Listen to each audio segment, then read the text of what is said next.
நினைக்க புத்தி தரக்கூடிய திருத்தலம் திருவண்ணாமலை.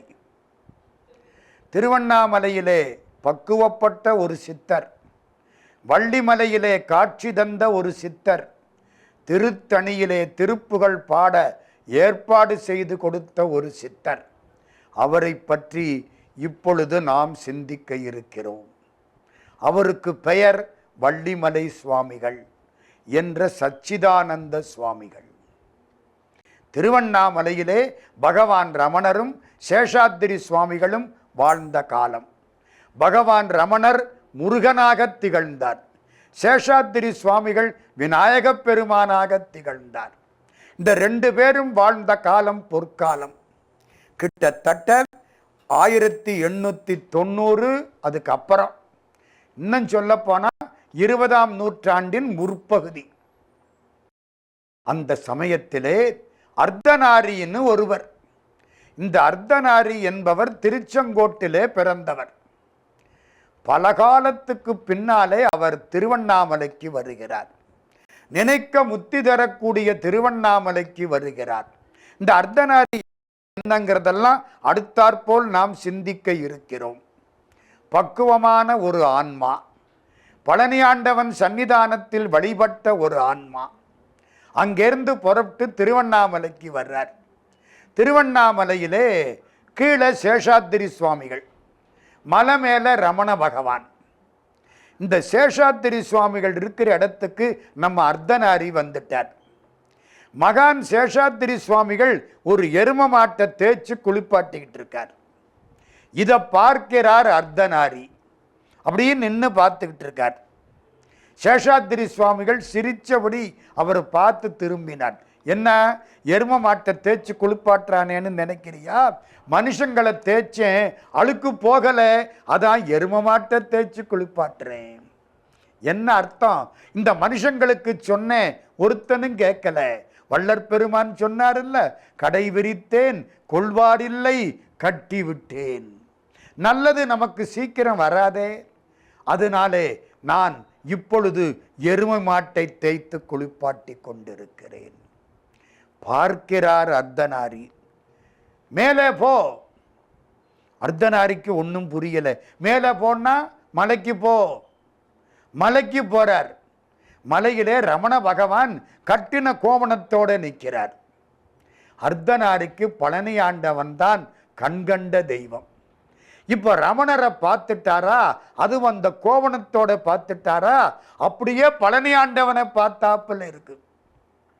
கண்டார்தம் மனங்கவரும் முண்டிதமாம் சிரத்தழகும் காணக்கான கொண்டாடத்தக்க திரு நீற்றழகும் கண்டிகையின் கோலச்சீரும் பண்டாய நான்மறை கோவணச்சீரும் கொண்டு தண்டாயுத பெருமான் நிற்கிறாப்புல இருக்கு.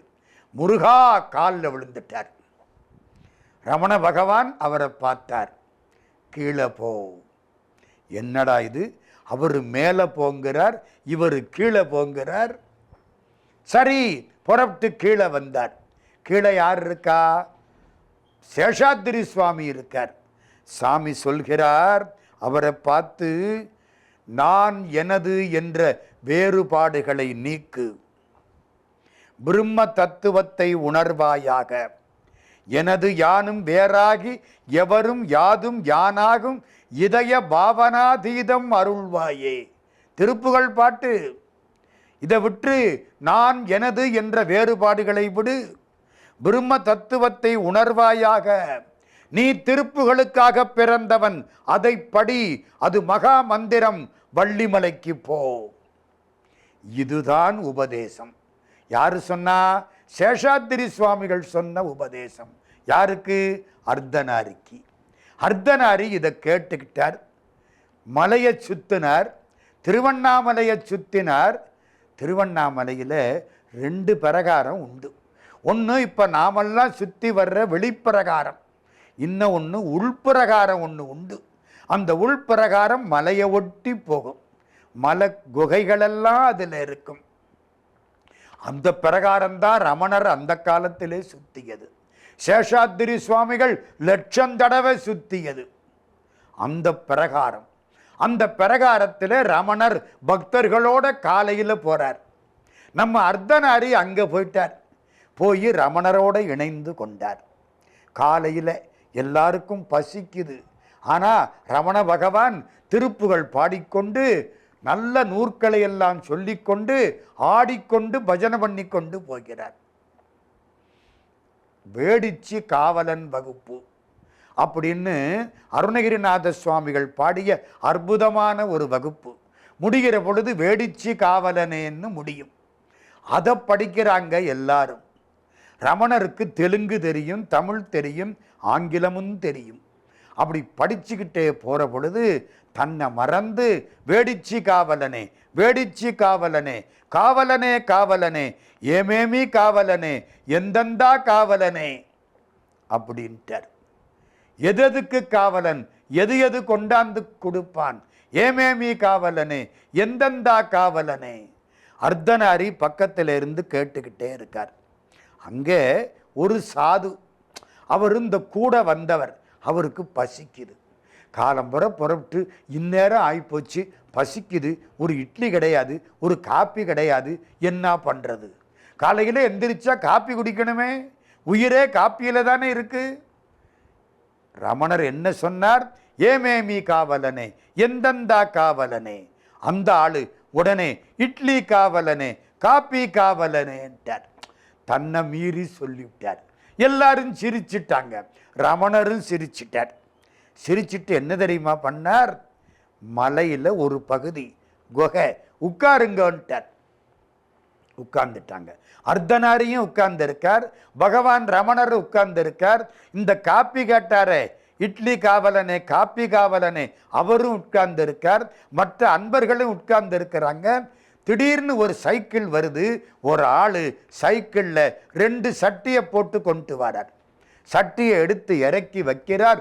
ஒரு சட்டியில் இட்லி, ஒரு பக்கம் சட்டினி, கொஞ்சம் காப்பி. இப்போத்தானே கேட்டீங்க எதுக்கு காவலன்? முருகன் இட்லிக்கு காவலன், காப்பிக்கு காவலன். இந்த கொடுத்துட்டான் பாத்தியா? எல்லாருக்கும் கண்ணீர் வருது. முருகப்பெருமான் வேண்டுமடியவர்கள் வேண்டும் பொருளை எல்லாம் வேண்ட வெறாது உதவும் பெருமாளே, நீ எதை கேட்கிறியோ அதை அப்பொழுதே தரக்கூடியவன். ஏண்டா நேத்து கேட்டியே கொடுத்தனே, முந்தா நாள் கேட்டியே கொடுத்தனே, அப்புறம் என்னடா இன்னைக்கு வர்ற அப்படின்னு கேட்க மாட்டானா. வேண்டுமடியவர்கள் வேண்டும் பொருளையெல்லாம் வேண்ட வெறாது உதவும் பெருமாளே. மொழியும் அடியார்கள் கோடி குறை கருதினாலும் வேறு முனிய அறியாத தேவர் பெருமாளே. அடியார்கள் கோடிக்கணக்கில் குறை சொன்னா கூட கோபிக்காம எல்லாத்தையும் தீர்த்து வைப்பானாம். எல்லாருக்கும் கண்ணீர் வந்தது, அர்த்தநாரிக்கும் கண்ணீர் வந்தது. அங்கிருந்து புறப்பட்டார். ரமணரை ஒரு கும்பிடு போட்டார், சேஷாத்திரி சுவாமிகளை கும்பிட்டார், புறப்பட்டு வள்ளிமலைக்கு போயிட்டார். வள்ளிமலை எங்கே இருக்கு? காட்பாடிக்கு பக்கத்தில் இருக்கு. முருகப்பெருமான் வள்ளியை மணந்த இடம் வள்ளிமலை, வள்ளி நாச்சியார் வளர்ந்த இடம் வள்ளிமலை, திணைப்புனம் காத்த இடம் வள்ளிமலை. எம்பெருமான் முருகன் வேடனாக போனான், வேங்கையாக போனான், விருத்தனாக போனான், கடைசியிலே வள்ளியை திருமணம் செய்து கொண்டான். எல்லாம் நடந்த இடம் வள்ளிமலை.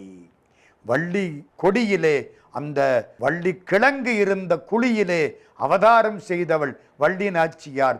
வள்ளியை திருமணம் செய்து கொண்ட இடம் திருத்தணி வள்ளிமலை. அந்த வள்ளிமலைக்கு போகிறார் நம்முடைய அர்த்தநாரி.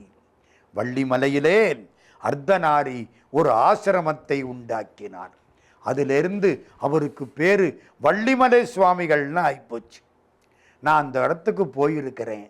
சூரியன் காணாத சொனை இருக்கும், மேலே சொனை, உள்ளுக்க தண்ணீர், அருமையா இருக்கும். மலை குகைக்குள்ள சொனை, சூரியன் காணாத சொனை. தண்ணி ரொம்ப அருமையா இருக்கும் சாப்பிட்றதுக்கு. அந்த சொனையில ஒரு பக்கம் பெரிய காலடி, ஒரு பக்கம் சிறிய காலடி. அந்த ஊரில் உள்ளவங்களை கேட்டேன், அது என்னங்க பெரிய காலடி சிறிய காலடி? முருகப்பெருமான் ஒரு கிழவனாரா வந்தார். வள்ளி நாச்சியார்கிட்ட வந்து தாகமா இருக்குன்னு கேட்டாராம். வள்ளி நாச்சியார் இந்த சொனைக்கு அழைத்து வந்தாளாம். வந்து தாகத்துக்கு தண்ணி கொடுத்தாளாம். அவர் சாப்பிட்டாராம். பெரிய காலடி முருகன் காலடி, சிறிய காலடி வள்ளி நாச்சியார் காலடி. அந்த இடம் அங்கே இருக்கு. முருகப்பெருமானை வள்ளி திருமணம் செய்து கொள்ள வேண்டும் என்று பிள்ளையார் யானையாக வந்தார், பயமுறுத்தினார்னு படிக்கிறமேன். ஒரு குன்று யானை மாதிரியே இருக்கு. ஒரு பக்கத்திலே 3 பேர் சமாதிகள் இருக்கின்றன. 3 சித்தர்கள் சமாதிகள், வில்வமரம் வைத்திருக்கிறார்கள். இவ்வளவும் நம்முடைய சுவாமிகள், வள்ளிமலை சுவாமிகள் செய்தது. பொங்கியம்மன் கோயில், திருத்தணி திருப்படி விழா எல்லாம் செய்தவர் வள்ளிமலை சுவாமிகள். திருத்தணிக்கு போறார்.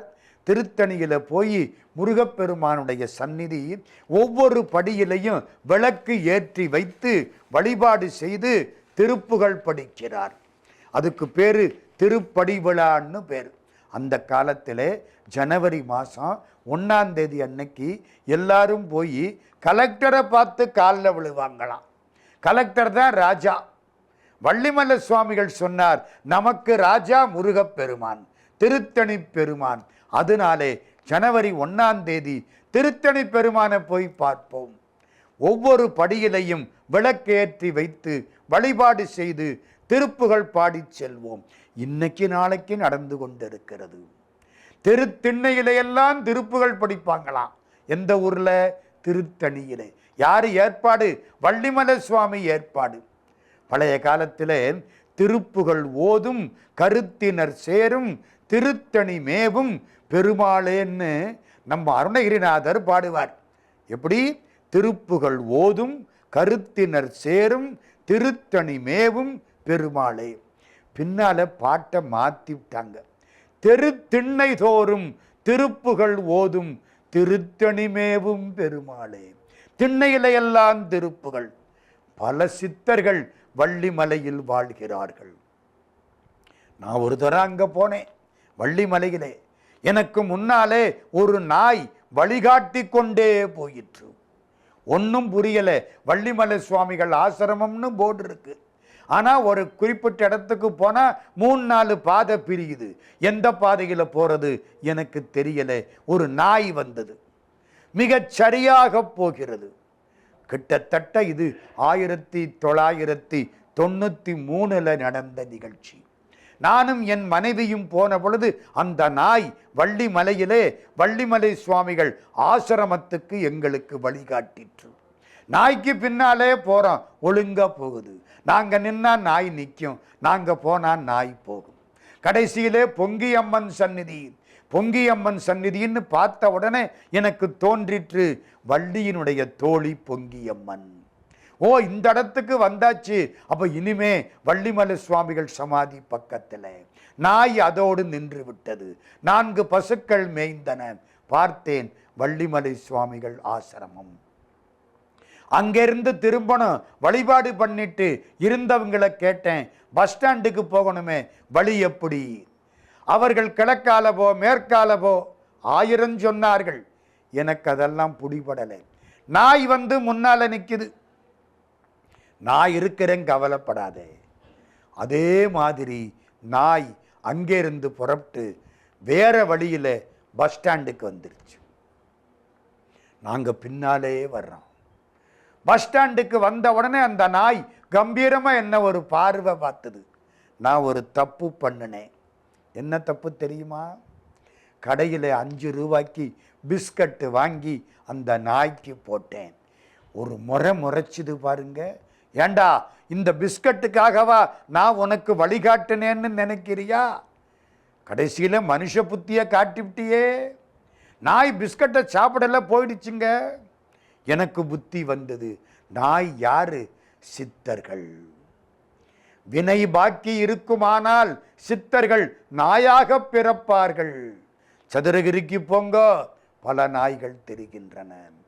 கைலாசத்துக்கு போங்க, மானசரோவர், பல நாய்கள் திரிகின்றன. அதே மாதிரி நீங்கள் ஒவ்வொரு சித்தர் வாழக்கூடிய பகுதிக்கு போனாலும் நாய்களாக பல பேர் திரிகிறார்கள்.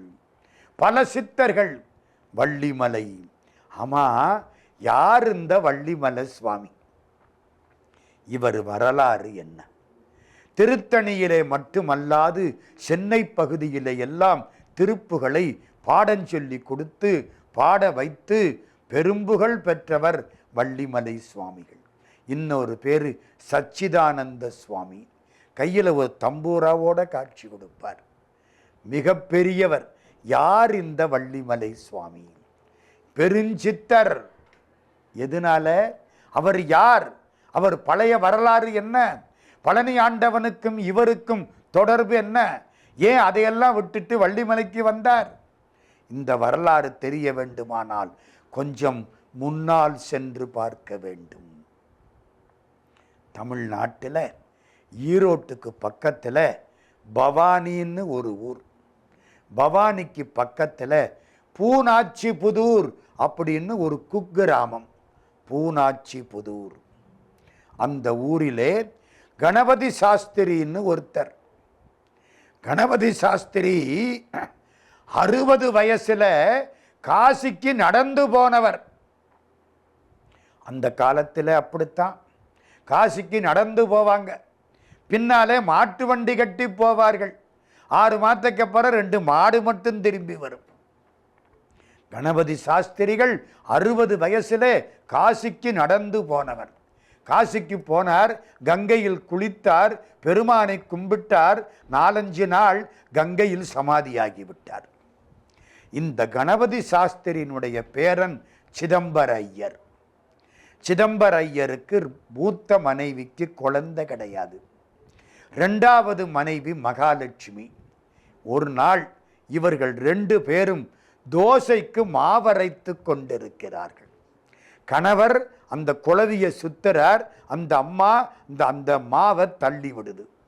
வீடு குக்கிராமம், சின்ன ஊர், பூனாச்சிபுதூர். திடீர்னு ஒரு முரட்டு பாம்பு படம் எடுத்து நிற்கிது எதிர்த்தாப்புல. போட்டா அவ்வளவுதான். பயமா இருக்குமா இல்லையா? திருச்செங்கோட்டு முருகா. பக்கத்தில் திருச்செங்கோடு. திருச்செங்கோட்டுக்கு என்ன பெருமை? கந்தர் அனுபூதியில 51 பாட்டு. அருணகிரிநாத சுவாமிகள் கிளியாக மாறி முருகன் தோளில் அமர்ந்து பாடியது கந்தர் அனுபூதி. கந்தர் அனுபூதி பெற்று கந்தர் அனுபூதி சொன்ன எந்தை அருள் நாடி இருக்கும் நாள் என்னாளோ. தாயுமான சுவாமி. கந்தர் அனுபூதியிலே எந்த கோயிலும் பாடப்படவில்லை. திருச்செங்கோடு மட்டும் பாடப்படுகிறது. பழனிக்கு பாட்டில்லை, திருச்செந்தூருக்கு பாட்டில்லை, திருத்தணிக்கு பாட்டில்லை, வயலூருக்கு கூட பாட்டில்லை. ஒரே ஒரு பாட்டு. நாகாசல வேலவ 4 கவித்யாகா சுரலோக சிகாமணியே கூகா என என் கிளை கூடியள போகா வகைமை பொருள் பேசியவா நாகாசல வேலவ 4 கவி தியாகா சுரலோக சிகாமணியே. சொந்தக்காரங்கள்லாம் வந்து கூகான்னு கத்தி என் உடம்ப போடாம என்னை கிளியாக மாற்றிய பெருமானே. நாகாசல வேலவர். நாக அசலம்னா பாம்பு மலை, நாகம்னா பாம்பு, அசலம்னா மலை. சர்ப்ப சைலம் பாம்பு மலை. திருச்செங்கோட்டுக்கு இன்னொரு பேரு சர்ப்ப சைலம் பாம்பு மலை. ஆக கந்தர் அனுபூதியில் பாடப்பெற்ற திருத்தலம் திருச்செங்கோடு. கந்தர் அலங்காரத்தில் மாலோன் மருகனை மன்றாடி மைந்தனை வானவர்க்கு மேலான தேவனை மெஞ்ஞான தெய்வத்தை மேதினியில் சேலார் வயல் பொழில் செங்கோடனை சென்று கண்டு தொழ 4000 படைத்திலனே அந்த நான்முகனே என்று பாடப்பட்டிருக்கிறது. இது கந்தர் அலங்காரம். திருச்செங்கோட்டு முருகனை வழிபட்டார்கள். மாவரைக்கிற பொழுது பாம்பு வந்தது. திருச்செங்கோட்டு முருகனை கும்பிட்டார்கள். செங்கோட்டு வேளா. பாம்பு சென்று விட்டது. எந்த தீங்கும் கிடையாது. புருஷனும் பொண்டாட்டியும். அவர் பேரு சிதம்பர ஐயர், அந்த அம்மா பேரு மகாலட்சுமி. 2 பேரும் புறப்பட்டு திருச்செங்கோட்டு முருகனுக்கு முன்னால நிற்கிறாங்க. செங்கோட்டு வேலன்னு அவருக்கு பேரு. திருச்செங்கோட்டிலே முருகனுக்கு அபிஷேகம் கிடையாது. ஏன்னா அது நவ பாஷாண திருமேனி, மேல கோட்டிங் கிடையாது. அதனாலே திருச்செங்கோட்டு முருகனுக்கு அபிஷேகம் கிடையாது. பழனி ஆண்டவன் கருப்பா இருப்பார், திருச்செங்கோட்டு முருகன் வெள்ளையா இருப்பார். கணவனும் மனைவியும் காலில் விழுந்தார்கள். செங்கோட்டு வேளா, நீ காப்பாற்ற வேண்டும். கோயில் அர்ச்சகர் சொன்னார், 12 அமாவாசைகளுக்கு வந்து வழிபாடு செய்யுங்கள், உங்கள் விருப்பப்படி ஆண் குழந்தை பிறக்கும். அதே மாதிரி 12 அமாவாசைகள் வழிபட்டார்கள். முதல்ல பெண் குழந்தை நாகம்மாள் என்று பெயர் வைத்தார்கள். அடுத்தது ஆண் குழந்தை 1870 நவம்பர் மாதம் 25ஆம் தேதி ஆண் குழந்தை பிறந்தது. அர்த்தநாரின்னு பெயர் வைத்தார்கள். அர்த்தநாரி என்பது திருச்செங்கோட்டு பெருமானுக்கு உரிய பெயர். பாதி வடிவம் பெண், பாதி வடிவம் ஆண். இந்த அர்த்தநாரி தான் நம்முடைய வள்ளிமலை சுவாமிகளாக மாற இருப்பவர். திருச்செங்கோட்டு முருகனுடைய திருக்கருணையினால் அவதாரம் செய்த அர்த்தநாரி பின்னாலே வள்ளிமலை சுவாமிகளாக மாறி திருப்புகளை பரப்பினார் என்பது சரித்திரம்.